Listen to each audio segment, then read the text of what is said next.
musique entraînante, reprise par de nombreux jeunes sur le réseau social TikTok. Certains d'entre eux ne sont pas croyants. Devant l'église, les fidèles ne s'étonnent pas. Tout le monde la connaît chez les cathos. C'est vrai que ça prend un peu, ça met l'ambiance quoi. C'est des paroles qui restent en tête aussi, un air qui reste en tête, peut-être que c'est ça qui fait le succès, je sais pas exactement. Mais comment expliquer cet engouement ? C'est une chanson qui existe en fait depuis au moins 10 ans. C'est ce qu'on appelle de la pop louange, ça vient des États-Unis.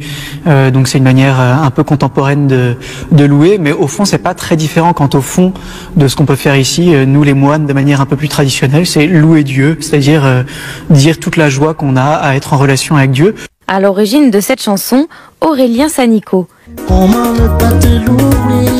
Ce prêtre spiritain a écrit les paroles à l'âge de 15 ans. Il voulait louer le Seigneur pour tout ce qu'il a fait pour lui. Je comprends cet engouement parce que c'est une musique de joie, c'est une musique qui entraîne. J'ai atteint mon objectif.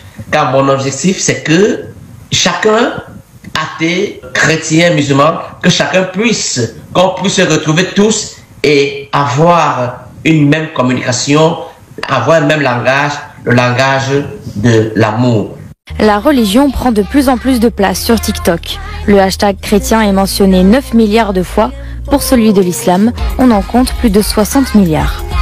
Comment ne pas te louer, c'est le titre de ce cantique qui fait actuellement le buzz sur les réseaux sociaux, très particulièrement sur TikTok. Parti d'une simple vidéo des lycéennes du lycée Kabambare à Kinshasa, le son a fait le tour du monde sur les réseaux sociaux. Un chant vieux de 10 ans dont l'auteur, un prêtre camerounais, dit avoir atteint sa mission.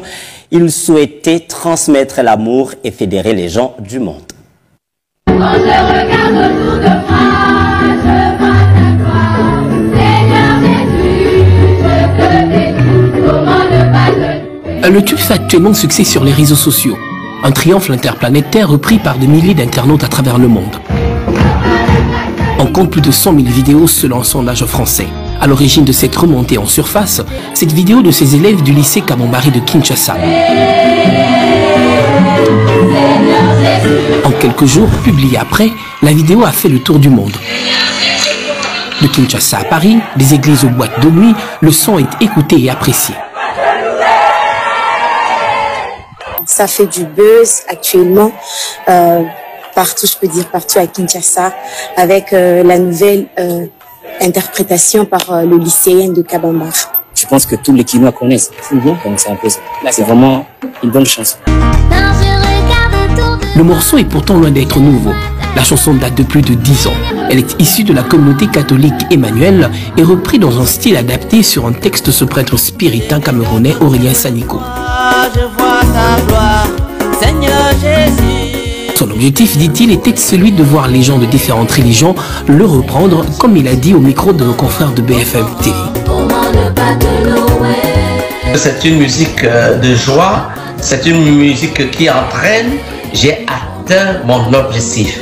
Car mon objectif, c'est que chacun, athée, chrétien, musulman, que chacun qu'on puisse se retrouver tous et avoir une même communication, avoir un même langage, le langage de l'amour. Une musique entraînante pour un succès bravant les limites de la religion, comme sur ces commentaires ici, de certains musulmans qui avouent ici avoir été séduits par ce morceau, qui au finish se présente comme un élément unificateur qui pourrait être pris comme précédant le message que compte d'ailleurs apporter le pape lors de sa visite à Kinshasa dans les prochains jours. Son message, tous réconciliés dans le Christ. Comment ne pas te louer semble déjà avoir gagné ce pari.